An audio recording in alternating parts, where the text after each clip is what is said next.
할렐루야. 여러분 모두 반갑고 또 하나님의 말씀을 함께 나눌 수 있게 되어서 감사하고 또 수요 예배에 모두 환영합니다. 오늘 제가 여러분과 함께 나눌 하나님의 말씀은 마태복음 6장 1절에서 4절 말씀을 본문으로 해서 주제는 은밀하게 구제하라 주제로 설교를 하도록 하겠습니다. 오늘은 7월 8일 수요 기도와 예배에 관한 말씀이 됩니다.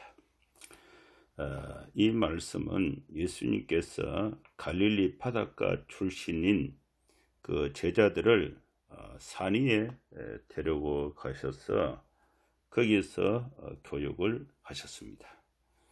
이 교육은 예수님을 따르는 자들이 지켜야 하는 제자가 해야 하는, 제자가 따라야 하는 제자도가 됩니다.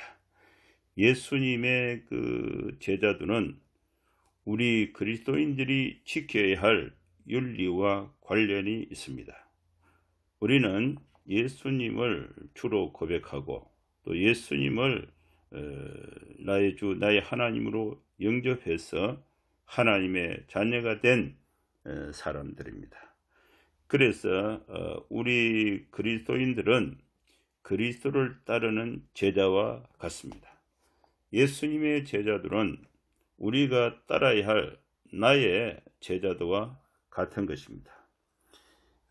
이 그리스도인들은 이 말씀에, 이 본문 말씀에 주님을 따르는 그 그리스도인, 주님을 따르는 제자도, 그리스도인들이 반드시 해야 될 것을 산상수훈, 산위에서 예수님께서 강론하시는데, 오늘 강론의 주제는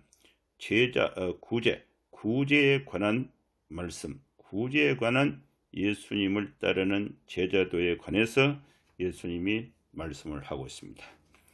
따라서 우리 그리스도인들은 구제를 반드시 꼭 해야 합니다. 구제는 하나님께서 내게 주신 복을 나보다 어려움에 있는 자들에게 나눠주는 것이 구제가 됩니다. 하나님이 나에게 행복한 마음, 축복된 마음, 따뜻한 마음을 하나님이 내게 주시는데, 따라서 우리는 이 마음을 가지고 어려운 마음에 있는 사람들에게 마음으로 구제할 수가 있습니다. 우리는 하나님으로부터 무한한 용서의 사랑을 받았습니다. 이 사랑의 마음을 가지고 사랑이 결핍된 자들에게 나눠지는 것, 그래서 우리는 사랑으로 구제할 수가 있습니다. 하나님이 나에게 건강한 몸을 주셨습니다. 건강한 육체를 주셨습니다. 그래서 우리는 몸으로 수고해서 몸으로 행동할 수 없는 어려움에 처한 자들에게 내가 몸으로 수고해서 나눠줄 수 있는 구제를 할 수가 있습니다. 또 하나님께서 우리에게 또 많은 그런 사업과 직장에 복을 주셔서 또 많은 물질을 하나님이 내게 주셨습니다. 그래서 이 물질로 인해서 고통 가운데 있는 자들에게 우리는 물질을 통해서 구제를 할 수가 있습니다. 또 하나님께서 나에게 재능, 음악의 재능, 고치는 재능, 그리는 재능, 그죠? 만드는 재능, 이 재능을 가지고 또 이 재능이 없는 자들이 당하는 그 어려움을 우리가 나눠줌으로써 구제를 할 수가 있습니다. 재능 기부 구제가 되는 것입니다. 그래서 우리는 다양한 형태로 하나님이 내게 주신 이 축복들을 구제를 통해서 하나님의 사랑을 베풀고 나눠주는 실천을 할 수가 있습니다. 그런데 우리가 구제하는데 이 방법이 또 이렇게 중요합니다. 그리스도의 제자가 해야 할 구제의 방법, 그 구제의 방법은 어떻게 해야 하는가? 예수님의 설명을 들어보도록 하겠습니다. 예수님께서 제자들에게 구제에 관한 그 중요성, 방법에 대해서 설명하시는데 그 말씀이 마태복음 6장 1절에 있습니다. 6장 1절을 한번 읽어보겠습니다. 사람에게 보이려고 그들 앞에서 너희 의를 행하지 않도록 주의하라. 그리하지 아니하면 하늘에 계신 너희 아버지께 상을 받지 못하느니라. 예수님이 제자들에게 주의하라. 구제를 할 때는 주의하라. 구제할 때는 주의해야 합니다. 우리는 구제를 할 때에 무엇을 주의해야 됩니까? 주의해야 된다는 그 조건이 좀 어려워서 구제를 안 하는 것은 더 큰 문제가 있어요. 구제는 반드시 해야 되고 구제할 때는 구제하는 방법, 그 방법을 따라서 주의해서 구제를 해야 하는 것입니다. 그럼 우리는 무엇을 주의해야 되는가? 사람에게 보이려고 그들 앞에서 너의 의를 행하지 않도록 주의하라. 우리는 내가 좋은 일을 하면은 이걸 공개를 해서 칭찬을 받고 싶은 것이 사람의 마음이에요. 누구나 갖는 마음이에요. 저도 좀 좋은 일을 했다. 그러면 누가 좀 안 알아주나? 또 이렇게 누가 또 알아주고 또 이렇게 우러러 봐주면은 내가 하는 행동이 좋구나, 기분도 좋고 그것이 당연한 거예요. 그런데 예수님의 이름으로 구제를 하는 제자들은 사람들에게 보이려고 그들 앞에서 너희 의를 행하지 않도록 주의하라. 이것이 예수님께서 가르치신 말씀인 것입니다. 만약에 우리가 사람들에게 보이려고 또 주의하지 않고 나를 내세우면서 열심히 구제하면은 어떻게 되는가? 하늘에 계신 너희 아버지께 상을 받지 못한다. 이것이 이제 첫 번째 말씀입니다. 구제는 반드시 해야 됩니다. 구제할 때는 주의해야 됩니다. 사람들에게 보이려고 구제하는 것은 바람직하지 않습니다. 그렇게 하면은 하나님으로부터 상을 받지 못한다. 그럼 우리는 구제를 어떻게 해야 됩니까? 그러면 누가 구제하고 또 누가 구제할 때에 어떤 상을 받게 되고 또 누가 구제할 때는 또 상을 받지 못하는 경우가 무엇인가? 그것이 2절 말씀에 있습니다. 2절 말씀을 한번 읽어보겠습니다. 그러므로 구제할 때에 외식하는 자가 사람에게서 영광을 받으려고 회당과 거리에서 하는 것 같이 너희 앞에 나팔을 불지 말라. 진실로 너희에게 이르노니 그들은 자기 상을 이미 받았느니라. 누가 어떻게 구제할 때에 하나님의 상을 받을 수가 있는가? 구제할 때는 외식하는 사람들, 외식하는 자가 사람에게 영광을 받으려고 회당과 거리에서 하는 것 같이 너희 앞에서 나팔을 불지 말라. 외식하는 사람은 특징이 뭐냐? 밖으로 행동하는 것하고 또 마음으로 생각하고 있는 것하고 이것이 다른 것, 이것이 바로 외식하는 것이 됩니다. 이 당시에 많은 사람들이 예수님의 말씀을 듣기 전에도 많은 사람들이 구제를 했습니다. 구제할 때에 외식하는 사람들은 어떤 특징이 있느냐? 사람에게서 영광을 받으려고 하는 것, 이것은 외식하는 자의 구제가 됩니다. 그래서 이 사람들은 회당, 사람들이 모이는 회당, 사람들이 많이 지나다니는 거리에서 구제를 하고 또 선전을 해서 내가 이렇게 구제를 많이 한다, 이렇게 해서 사람들에게 널리 알려서 거기서 사람들로부터 구제 행위를 통해서 본인이 영광을 받는 것, 이런 구제가 있습니다. 이런 사람들은 하나님에게는 상을 받지 못해요. 그래서 구제할 때는 나팔을 불지 말라. 내가 구제하는 것을 사람들에게 알려서 선전하지 말라. 이것이 이제 하지 말아야 될 요소가 되는 것입니다. 그러면 구제는 누가 하고 어떻게 해야 됩니까? 그것이 3절과 4절 말씀에 있습니다. 이 당시에 예수님께서 산 위에서 구제에 대한 제자도를 가르치시기 이전에 바리새인들 또 유대의 또 많은 그 사람들이 구제를 했는데 그 구제 방식을 제자들이 따르면 안 되고 또 예수님을 믿는 이 제자들은 어떻게 구제해야 되는가? 그 구제에 대해서 예수님께서 분명하게 말씀하신 것이 3절과 4절에 있습니다. 3절을 4절을 한번 읽어보겠습니다. 너는 이 너는 이제 제자들을 지칭하고 또 이 너는 이것을 우리가 적용한다면은 오늘 설교를 우리가 듣고 있는 우리 그리스도인들, 우리 성도들, 이 성도들에게 주신 말씀, 다시 말해서 나에게 주신 말씀입니다. 이 적용점이에요. 제자도의 구제에 대한 제자도에 대한 적용점. 그게 3절인데 너는 구제할 때에 구제라는 행위가 전제되지 않으면은 뒤에 것은 일어날 수가 없어요. 그래서 이 구제는 반드시 예수님을 따른 제자들은 반드시 해야 한다는 것을 전제하고 있는 것입니다. 너는 구제할 때에 오른손이 하는 것을 왼손이 모르게 하라. 여러분, 구제는 해야 되는 거예요. 구제를 안 하는 사람에게는 오른손이든 왼손이든 은밀하든 하나님이 갚아주신다 안 갚아주신다 아무런 해당 사항이 안 되는 것입니다. 그래서 이 구제는 우리 생활 속에서 언제나 항상 이 구제를 실천하는 삶이 전제가 되어야 된다는 것입니다.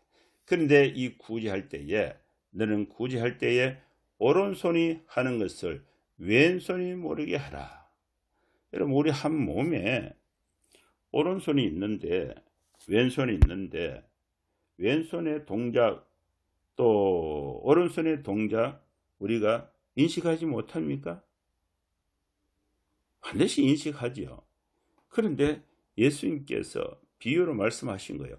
오른손이 하는 것을 왼손이 모르게 하라. 이것은 현실적으로 또 현상적으로 불가능한 일입니다. 여러분, 오른손에 볼펜을 하나 잡아서 또 공부하는 학생들 볼펜 얻는 사람들에게 이렇게 나눠줬다. 그럼 왼손이 그걸 모를 수가 있습니까? 그럼 왼손이 볼펜을 잡고 또 나눠줬는데 오른손이 모를 수가 있습니까? 이 건망증이 아니고는 일은 있을 수가 없어요. 제가 그때 뭐 몸이 좀 피곤했는가 건망증이 있었는가 어쨌든 급하게 집에서 이제 준비를 해서 이렇게 출근 모임을 가는데 강의 설교 이렇게 하러 가는데 우리 집이 그 빌라에 3층에 있었어요. 그래서 이렇게 급히 내려가서 차 시동을 걸었는데 갑자기 그 생각이 나는 거예요. 핸드폰이 없는 거죠. 그 핸드폰은 대단히 중요한 겁니다. 이 사역에 주고받고 통신하고 연락하고 조정하고 굉장히 중요한데 그래서 다시 급하게 또 3층으로 올라갔어요. 올라가서 이제 문을 이제 열고 우리 집사람 보고 이제 만나 급하다. 빨리 그 핸드폰 찾아봐라. 그러니까 막 급하게 찾았는데 핸드폰이 안 보여요. 그래서 우리 집사람 보고 빨리 전화해봐라. 소리 나는가. 근데 집사람이 이제 핸드폰 전화를 했는데 그 전화 소리가 내 손에서 나는 거예요. 내가 손에 핸드폰을 쥐고 있으면서 핸드폰을 인식하지 못한 거예요. 구제는 그렇게 해야 되는 거예요. 오른손이 하는 것을 왼손이 모르게 해라. 근데 이거는 건망증이나 뭐 이런 특별한 경우인데 의식이 없는 상태에 이런 일이 있지. 오른손에 의도를 갖고 구제를 하는데 왼손이 모르게 하라. 이것은 있을 수가 없는 그런 말씀이에요. 그러면 이 말씀의 의미가 뭐냐? 강조입니다. 강조. 너는 구제할 때에 우리 그리스도인은 구제는 반드시 해야 됩니다. 구제라는 것은 내가 갖고 있는 마음의 풍요, 물질의 풍요, 또 건강의 풍요, 또 사랑, 또 재능, 이것을 내가 판단을 해서 의도를 해서 약한 사람들, 어려움에 처한 사람들에게 내 삶을 나눠주는데 이걸 건망적으로 나눠주는 게 아니에요. 분명한 성경적 의식, 제자도의 실천의 분명한 의식을 가지고 이것을 나눠주는데 이게 오른손이 왼손이 모르게 한다. 이것은 현상적으로 불가능한 것입니다. 그런데 예수님께서 왜 이 표현을 하셨는가? 너는 구제할 때에 오른손이 하는 것을 왼손이 모르게 하라. 이것은요, 구제에 대한, 그죠? 아주 구제의 그 방법에 대해서 아주 강조한 중요성을 강조해서 하신 말씀이 되는 것입니다. 왜 우리는 구제할 때에 오른손이 하는 것을 왼손이 모르게 그렇게 중요하게 자기를 드러내지 말고 사람들에게 영광을 받지 말고 엄밀하게 그렇게 구제를 해야 되는가? 그것은 4절에서 말씀하고 있습니다. 왼손이 하는 것, 오른손이 하는 것을 왼손이 모르게 하라. 이것은 엄밀하게 하라는 것은 아주 극도의 강조의 말씀이 됩니다. 내 구제함을 엄밀하게 하라. 엄밀한 중에 보시는 너희 아버지께서 갚으시리라. 여러분, 우리는 구제를 하고 또 구제 받은 사람들로부터 보응을 받고자 하는 반응이 있을 수가 있습니다. 구제는 전적으로 하나님의 이름으로 반응을 기다리지 말고 보응을 기다리지 말고 그냥 소리 소문 없이 엄밀하게 아무런 미련 없이 아무런 대가를 바라지 말고 하나님의 사랑을 실천하는 것이 바로 구제인 것입니다. 그러면 내 몸에서 내 소유에서 목숨과 같고 생명과 같은 피와 같은 내 재산, 내 삶이 다른 사람에게 나눠주는 것인데 그러면은 나에게서 다른 사람에게 간 그 빈 공간은 그러면 우리가 어떻게 체험을 받는가? 엄밀한 중에 보시는 너희 아버지께서 갚으시리라. 하나님은 어떠한 보시는가? 오른손이 하는 것 왼손이 모르게 내가 아무리 비밀을 지킨다 할지라도 하나님은 다 알고 계십니다. 하나님은 엄밀한 중에 우리의 행동, 우리의 삶, 우리의 구제 활동을 하나님은 엄밀한 중에 보고 계십니다. 엄밀한 중에 보시는 그 하나님은 우리의 구제에 대해서 하나님이 갚아주신다는 그 원리를 말씀해 주신 것입니다. 그래서 우리는 아무리 구제해도 손해보지가 않습니다.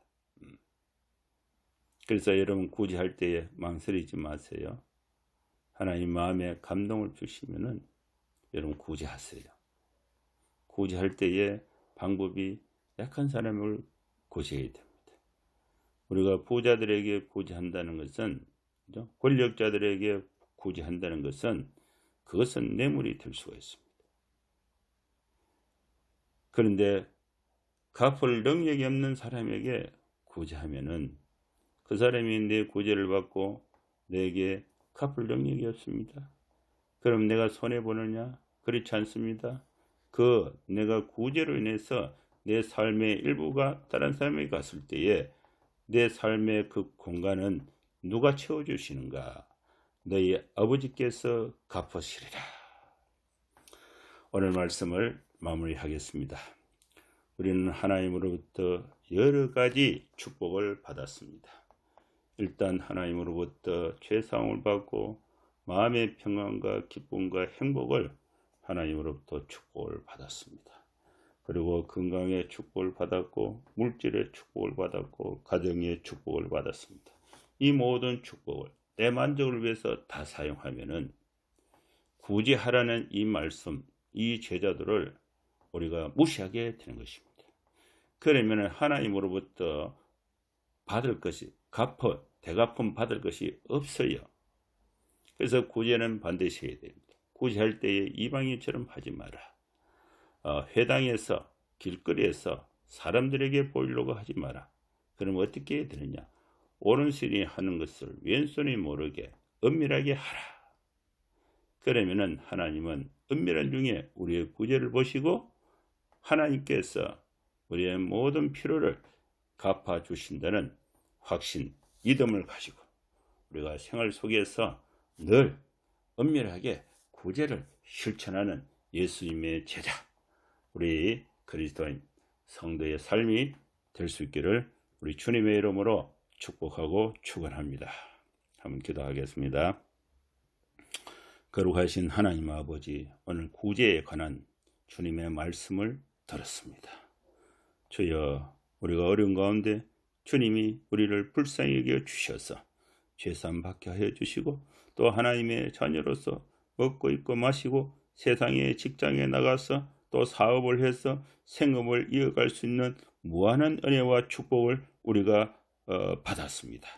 이제 이 말씀을 가지고 또 나보다 약한 사람들에게 또 예수님을 몰라서 여전히 고통과 죄악 가운데 있는 사람들에게 복음을 가지고 구제하고 물질로 인해서 어려움에 있는 자들에게 우리의 물질을 나눠서 구제하고 이 구제할 때에 은밀하게 하나님 앞에서 진실되게 실천할 수 있는 저희들 되게 하여 주시옵소서. 하나님으로부터 보응이 있다는 믿음을 가지고 절망하지 않고 기쁨으로 하나님의 사랑을 실천할 수 있는 우리 모든 성도들의 삶이 되게 하여 주시옵소서. 예수님의 이름으로 감사하며 기도하옵나이다. 아멘. 예, 감사합니다. 또 잘 지내시고 주일에 또 뵙도록 하겠습니다.